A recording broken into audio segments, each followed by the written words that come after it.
built in the late 1940s as an unrebuilt merchant navy. It ran for that period until the late 1950s when it got rebuilt, and then it got so the air smooth casing came off. It got a different middle cylinder. It got a different valve gear. A few other little things got changed on it. All the merchant navies, as you probably know, have got rebuilt compared to like the West Countries and Battle of Britain.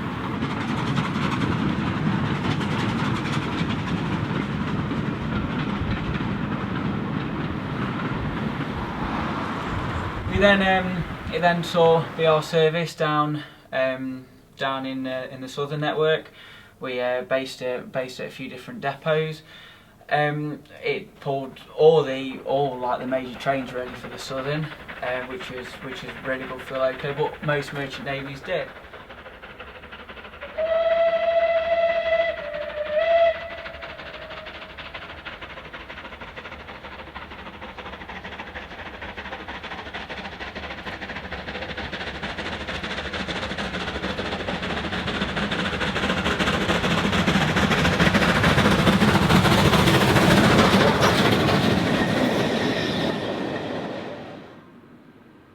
Then, when steam ended in the southern, the Merchant Navy Locomotive Preservation Society, MNLPS, it's easier, we bought it straight off the off BR for £2,300 or thereabouts, and then we moved it up to Longmoor while steam was banned off the network. We then moved it to different areas such as Ashford as circumstances changed, and then once we got the opportunities to do to go back on the main line when steam stopped being banned, we were one of the very first locos to start hauling trains again, which was good, mainly based on the southern network, not on third rail because steam was still banned there. Then another member of the Bully class, Tor Valley, allowed us to go, did a trial run on the third rail.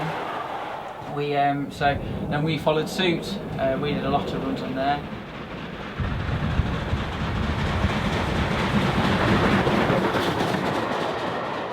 We've done the loco is seen several overhauls. Where as a society we've done a lot of work to it. We've owned it longer now than what BR has, and we've had it apart several times. We've put it back together again several times. We've done several modifications to it to keep it up to the modern standards, such as air brakes and OTMR and TPWS and the like.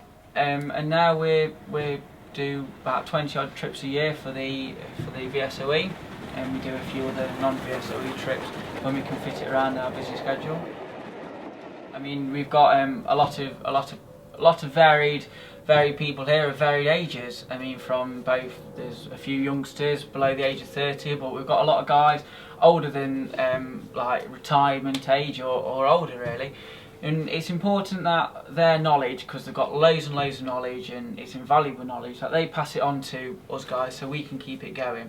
The only way really we can do that is by attracting younger members and keeping younger members involved with it all. Sadly, we're not gonna.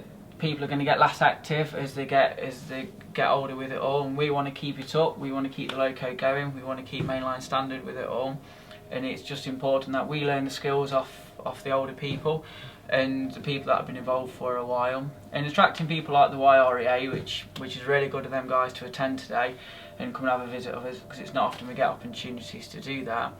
Is they can have a bit of an eye-opener, that it's not just about the loco just turning up at the station, hauling a train and then dropping it back off again. There's a lot goes on behind the scenes, and there's a lot of different things to get involved with, whether it's mechanical or painting or cleaning or involved with the website or involved with marketing, involved with everything. There's a wide spectrum, and that's not a lot of people, that's not always what you get to see from standing in the platform, seeing us go hurtling by. So it's just important, not just necessarily young people, to get new blood in it, get different ideas, get different opinions on things, and just progress forward. And the world's ever changing, especially the railway world, and we need to keep up with it.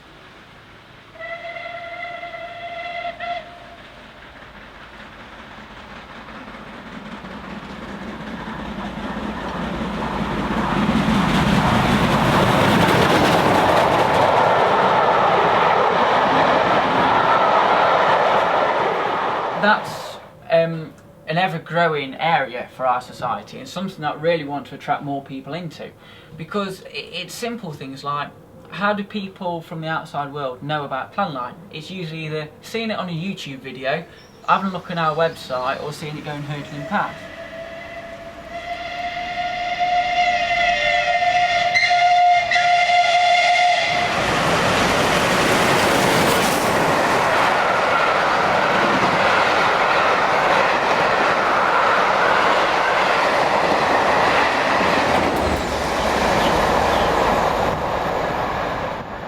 About marketing the society, not just marketing as in selling the loco to go on to more trips. It's more about getting more people involved, and that's where we need new fresh ideas for it all, on say people that can be involved with websites, or people that are up for marketing, or who are good with photography, or just so we can start getting the evolving into the 21st century. And it's even like we've got people down here who are heavily involved with health and safety and have to do audit checks for us, and doing all the paperwork side of it behind the scenes, and there's lots and lots and lots that go off behind the scenes. Planning a rail tour is the things that go on is like booking like the people for the water, for the coal, for the understanding what route you can check, going to check that the platforms have got access for the fire service, or for the water people to come and deliver the water to you. Everything, there's so many opportunities out there, and it's not just about like the engineering side of it behind it all, or even like I say, there's painting, there's cleaning, there's just coming up, even if it's just for a natter, and it's just good to have different people around and just expand from there really.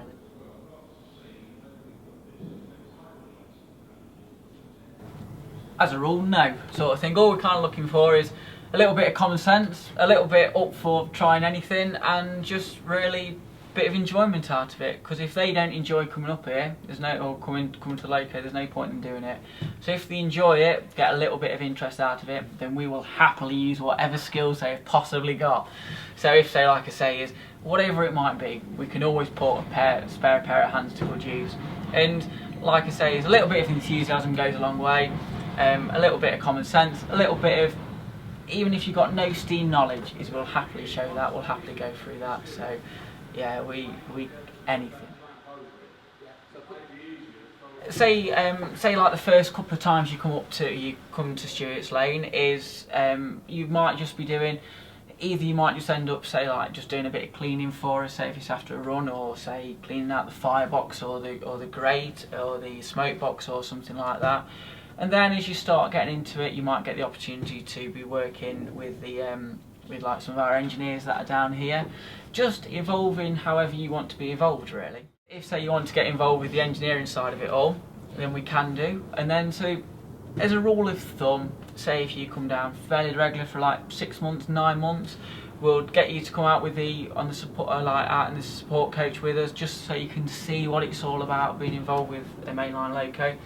Then if you show a bit of interest, if that's something you want to go to, we'll look at getting your PTS for you, which is like your national standard for going on the network.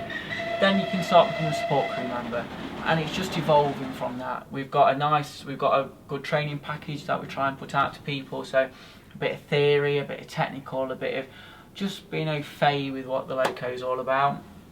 A bit of understanding on the different sides, different aspects of it all, and just progressing up to support crew member. And then once you become a support crew, you can just keep going on with the society and keep evolving and going wherever you really want to go with it all.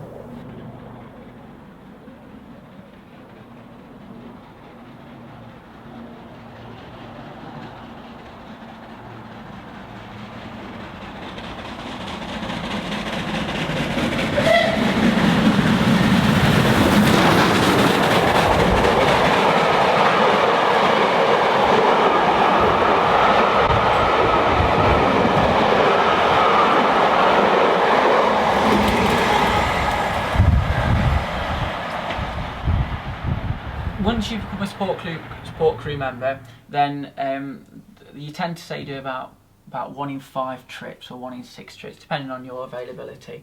So you'll say you start helping out with the watering or with the coaling of the loco, and then servicing whenever we get to the destination where we're going, whether that might be oiling up or, like I say, pulling coal forward or coaling the loco or whatever it may be.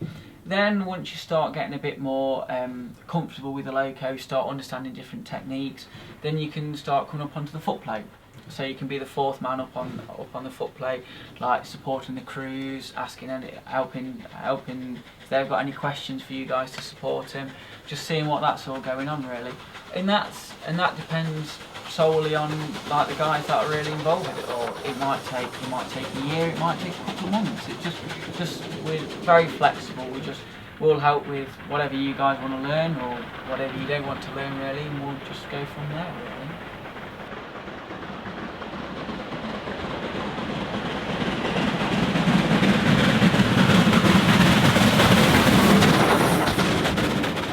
It looks brilliant on the CV. One, volunteering always looks good on the CV. But secondly, what else is good about it is either the understanding of the engineering part of it all. I mean, like for me, for my work, is it helped get me to work at Rolls-Royce, which is where I do, by saying that this is the engineering side I've done, these are the projects that I've done with it all.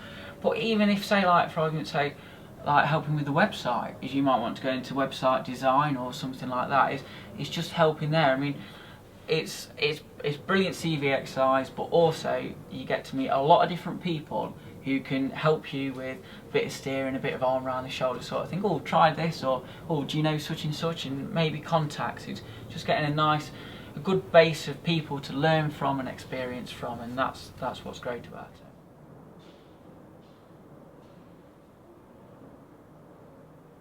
There's a couple of ways really. Best place to start is on the website. So is you become a member, and then I think it is you become a member, and then once you've done that, you can start coming up to the lane. Up to Stewarts Lane. Once you arrive at Stewarts Lane, just get involved with it that way. But the important thing is become a member. Drop an email to a couple of like either a membership secretary or to a working party coordinator who details are on the website, and then from there you can just get in touch and they'll invite you up saying, oh, it's a good weekend to come up this weekend because we're doing X, Y and Z, and then just go from there really.